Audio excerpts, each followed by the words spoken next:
welcome to SVG-TV News for Tuesday, August 27, 2019. I am Yvette Bowens with the details. St. Vincent and the Grenadines was spared the wrath of Tropical Storm Dorian, which is at this time moving towards the U.S. state of Florida and is expected to become a hurricane by Wednesday. At 11 a.m. today, the government discontinued the tropical storm warning for SVG. However, all government offices remained closed for the day. Director of the National Emergency Management Organization, NEMO, Michelle Forbes, told SVG-TV News that the passage of Tropical Storm Dorian over SVG was considered a quiet one. Forbes said she was happy that there were no reports of damage across SVG. However, she noted that the country will remain under a flood watch until tomorrow morning. So overnight we had no reports of damage to any property, no flooding, no actual reports of basically it was an uneventful night. So we're thankful that we were spared the wrath of Dorian, and he went a little bit more not on a northerly trajectory as was forecasted a little bit between St. Lucia and Martinique, and so we're happy that it went away. However, though, we still have some rains in the forecast that can go until this evening. So even though at 11 o'clock this morning we would have issued the all clear and the tropical storm warning would have been discontinued, the flash flood watch remains and it will be in effect from 11 o'clock today until 6 o'clock in the morning, because the potential for heavy rainfall still exists as we still have some of the tail end and outer bands of the system pulling across towards the Caribbean Sea. So we are pretty much out of the woods in terms of tropical storm Dorian, but we still can expect some impacts from heavy rainfall, moderate to heavy rainfall, which may result in flash flooding. So hence the Met Office has agreed to have a flood watch for St. Vincent and the Grenadines.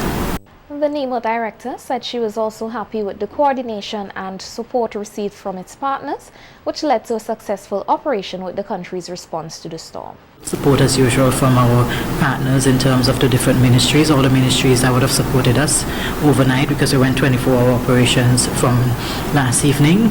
We would have had the various ministries coming in to support the police and other key sectors, basically being here to man things during the 24 hours, because the storm was it was dynamic, it was changing. At first we had it yesterday showing a significant amount of rainfall, which was really our biggest concern in terms of the rainfall event and being mountainous and our history of the recent floods that we have had. So our concern was really the rainfall, but of course it evolved and it changed again overnight, and then that rainfall potential a bit diminished also, and then hence we were not really at any risk with the winds, because those are more towards the northern part of the storm. So we had the Met Office with us here all the time, so they were able to give us the briefs as they came in from the National Hurricane Center and from the Barbados Meteorological Office. So we were pretty much kept abreast and were able to coordinate things well.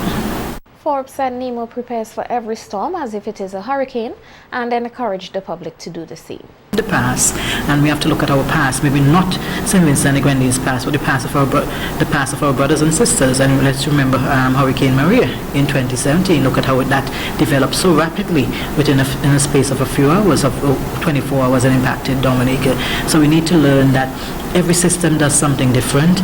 Every system has a potential to make it into a large system. It just depends on the conditions that are around it, whether they're conducive or not to make it into a large system. So we have to continue to prepare.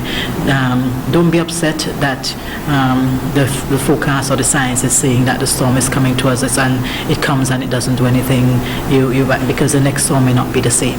So we have to continue to prepare for each storm, each system, as if we're preparing for a hurricane, and continue that preparedness throughout.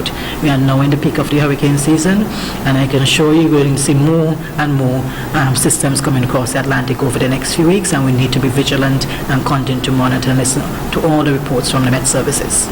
Meanwhile, Prime Minister Dr. Ralph Gonsalves said he is happy that there were no reports of damage or loss of life, both here in SVG and in the neighboring islands.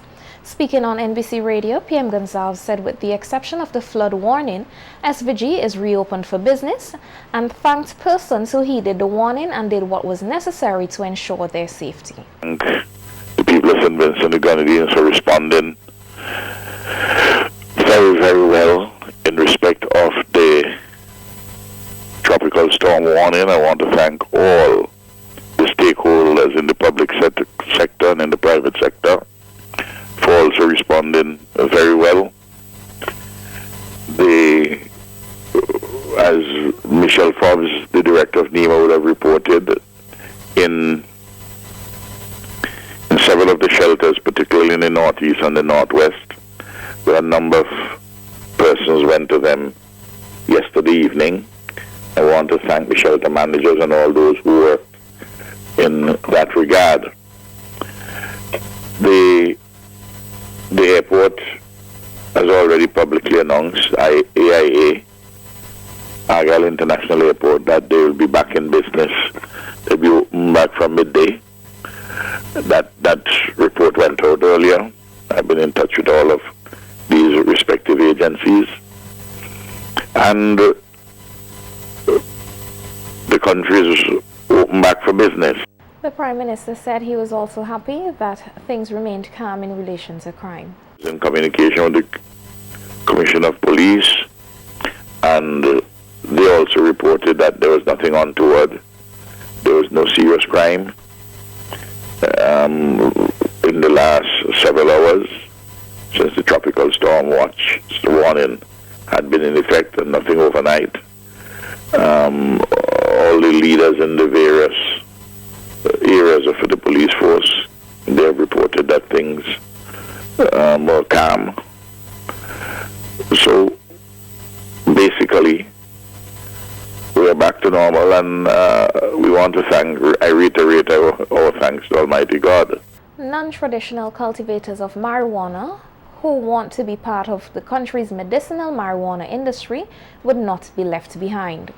This was reiterated by Minister of Agriculture Subota Caesar at the last sitting of Parliament while responding to questions by Opposition Leader Dr. Godwin Friday on how many marijuana farmers have been given license to plant marijuana, including traditional farmers, and how many have been licensed to plant for medical purposes as part of a cooperative or individuals. Minister Caesar said that it is anticipated that by September 15th this year, 29 traditional cultivators of marijuana would be granted license in their own name, while 10 local cooperatives with 145 members, which include traditional cultivators, would be granted license as a group. Minister Caesar further noted that out of the number of persons who have been granted license thus far, 54% have their own land, 15% collaborating with families, friends and private owners, and 41 expressed not having lands mainly from the North Leeward constituency. He said the ministry responsible for lands and surveys reported that 16 persons have contacted them so far for the leasing of lands. The Medicinal Cannabis Authority has made a presentation to the Cabinet, Mr. Speaker, and received approval in principle for the establishment of a special cannabis land bank. And what we are going to do, as I noted in a previous answer, that persons from the private sector who have lands that they want to lease, they want to sell, or they want to participate in the industry, can make their lands available in this land bank.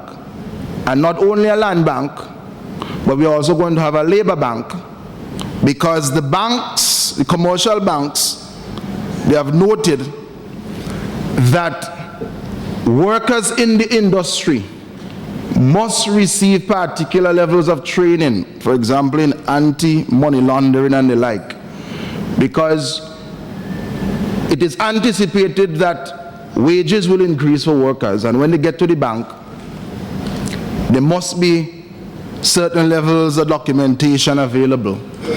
And we want to ensure that through this labor bank, we prevent any form of exploitation. The Agriculture Minister further noted that there are over 200 acres of lands available for intensive cannabis cultivation, which have been identified as crown lands, and cultivators should be able to get access to some of these lands. This land can cater for 80 to 100 traditional cultivators. A framework for the development of the land, the requisite private-public sector partnership, and the traditional cultivator and other investor joint venture relationships must be first addressed.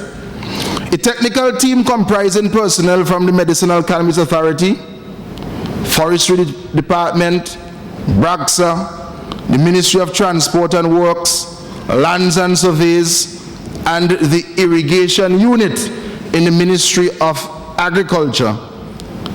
A technical team has been established and has made several site visits to see the accessibility and the possibility for establishing a road network, a jetty, and other infrastructure to improve accessibility and enable the site to meet production standards. Minister Caesar also made it clear that the government has not given any land to foreign investors to cultivate medical cannabis.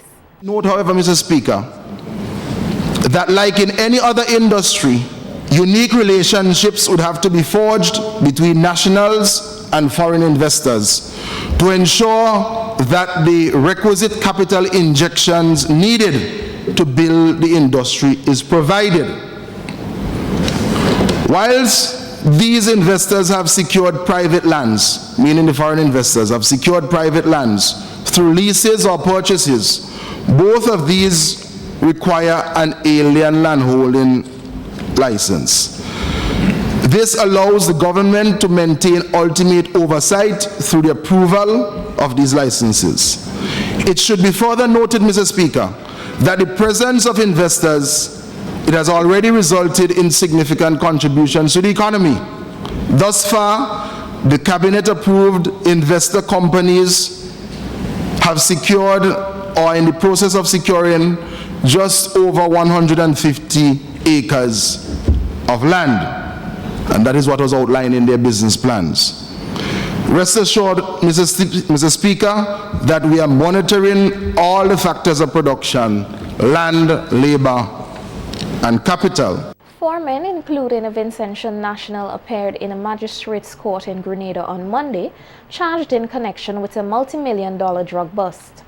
Vincentian businessman Elvis Chance, along with a Grenadian and 2 Jamaican nationals, appeared at the St. George's No. 1 Magistrates Court, jointly charged with conspiracy to trafficking of a controlled drug. Additional charges of trafficking of a controlled drug were laid against Chance and one of the Jamaican nationals, while the other 2 were charged with possession of a controlled drug.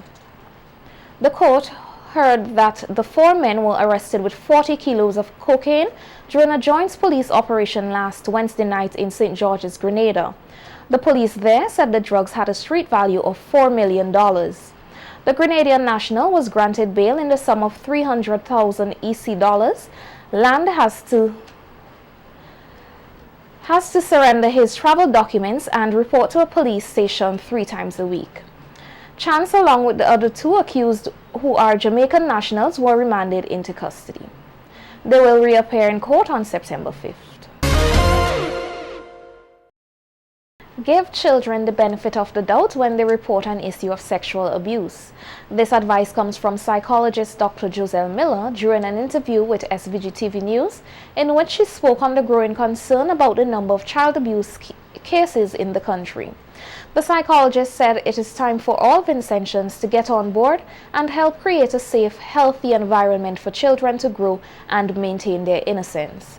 We hear more in this report. The psychology department attached to the Milton K2 Memorial Hospital on the 20th of August hosted the first of 2 conferences here to discuss the issue of child sexual abuse. The conference highlighted shocking statistics which indicated an increase in the number of sexual abuse against children in the country over the last 2 years. Speaking on the psychological impact of such abuse on children, Dr. Joselle Miller said many children develop what is called child abuse accommodation syndrome, which has 5 basic categories: secrecy, helplessness, entrapment and accommodation, delayed and unconvincing disclosure. The psychologist said it is important for everyone to understand this syndrome. a lot of the times the persons who would abuse these children would be known figures in their lives, known authoritarian figures, which means that they are the persons who are most likely looking after these children. So secrecy becomes an issue because now the child has to figure out, how do I share this information with someone? At the same time, I do not wish to cause or create ripples, because one of the things that the perpetrators will say to a child is that this secret is between us. Let's keep it between us, and I am going to be the best stepfather or the best uncle or cousin or whatever to you. I'm going to give you all that you need. I'm going to buy stuff for you. If that manipulation does not work, or trying to coerce them by buying things, to get them to remain quiet, you might find that the threats come. Who's going to believe you over me? You're a little child, you lie all the time. And they would place a child in a position that the child begins to second guess whether or not I should speak. Dr. Mills said it is crucial for parents, teachers, and other stakeholders to create an environment where a child can feel safe, and when they do report a case of sexual abuse, they are believed. Then we have the issue of believability, that you now are at a place where you have to question, would my mommy believe me, would my aunt, would my grandmother, would whomever believe me, or they want to believe what this person is saying? We have to take the stance that when children come forward and they say that I have been touched inappropriately, when I have been molested, when anything that is sexually inappropriate has happened, we have to take the stance that first and foremost we're going to believe them. Take their word for it. Of course, we'll have to do the necessary investigation because we want to make sure that everything adds up, but you want to give them the benefit of the doubt from the very start. Let them understand that it's a comfortable situation, that I am willing to listen to you, that I'm willing to make sure that you're placed in a safe environment, that in the end, what has transpired before will not happen again. The psychologist further highlighted how parents and teachers can identify children who may be victims of abuse. So teachers, when you see generally in class sometimes children who have been bubbly and vibrant, suddenly they are quiet and withdrawn, you have to question what's going on there. There are some children that they are present, but when you look behind their eyes, they're not there. A lot of them are battling things that they should not at an early age be having to deal with. So when we have 6-year-olds and 5-year-olds, we even have 3-year-olds who we have to discuss issues of inappropriate touch with, we know that we have a problem. We know that there's something definitely that needs to be done so that our children can feel safe. Dr. Miller said through education and the action of stakeholders, the scourge of sexual abuse against the nation's children can be addressed. For SVG-TV's Evening News, I am Bavin Oliver. 140 students successfully completed the 12th Police Band Summer Program. Giving an overview of the 2019 summer program at the closing ceremony last Friday, Band Master ASP Daniel Hall said of the 140 students who completed the program, 60 were taught the basic skills in playing pan, 37 the keyboard, 23 drums, 2 trombone, 2 trumpet, and 2 saxophone. He said that the participants were taught principles to become better individuals. They were not only taught the practical aspect of music, but the theory and rudiments as well. They were also taught how to care for, stow, and the proper posture when playing the instruments. The Police Band Summer Program serves as an alternative for students and the long summer vacation. It serves as an opportunity for children aged 9 to 15 to be gainfully occupied, thus keeping them away from mischief. They are given the opportunity to learn a skill which can be harnessed for future employment. The program also enables the students to develop social skills such as cooperation, teamwork, and socialization. Lifelong friendships are forged, and many eagerly look forward to the program each year to unite with friends. Finally, from the bottom of our hearts, we say thanks to the parents for affording us the opportunity to work with your children. Commissioner of Police Colin John thanked the students for choosing the Police Band Summer Program and congratulated them for also completing the program. He said the program is part of the crime preventative measures adopted by the SVG police force to impart morals, values and discipline in the youth and encourage the participants to continue harnessing their music skills. Benefits that can be derived from this program. Among them, we have the reduction in crime by having the persons here diverting their attention to positive options. They are unlikely to be involved or to embark on a life of crime. We have a cadre of persons from which the police band can select persons to replenish the stock at the police band and also the Royal St. Vincent and the Grenadines Police Force. This program also gives the officers an opportunity to harness their skills, their teaching skills, and to showcase their talents. It also gives us the opportunity to show the softer side of the police. Police officers are often looked at as the big bad wolves in the society, and you are given the opportunity to see the softer side of the police officers. The benefits to the children: you are able to learn a skill, you are given the opportunity for gainful employment in the future. Government Senator Deborah Charles said that the police force continues to do an exceptional job in molding the minds of the youth through music and other initiatives. A few years ago, it was unheard of for children of working class people to be playing musical instruments. Today, youths are playing more than one instrument thanks to the St. Vincent and the Grenadines Police Band.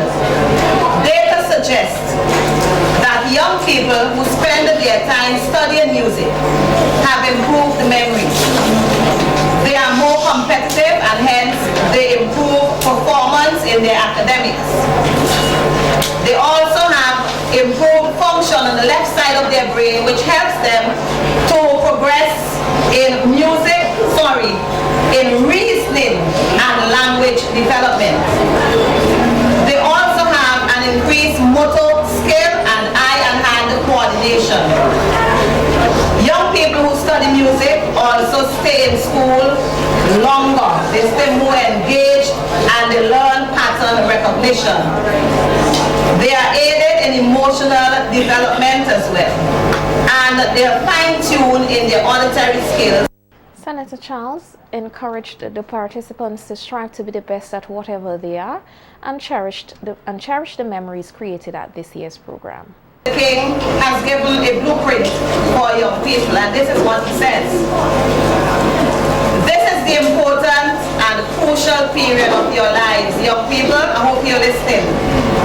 And what you decide at this age may well determine what you become as your life goes on. The question is whether you have had proper and solid blueprint in your lives. And I want to suggest that some of the things that should be in your life's blueprint are: number one, you should have a deep belief in your own dignity, your own worth, and your own somebodyness. Don't allow anybody to make you feel that you are no one. Always feel that you count. Always feel that you have worth, and always feel that your life has ultimate substance. If you can't, he says, if you can't be a pine on the top of a hill, be a shrub in the valley, but be the best little shrub by the side of the road.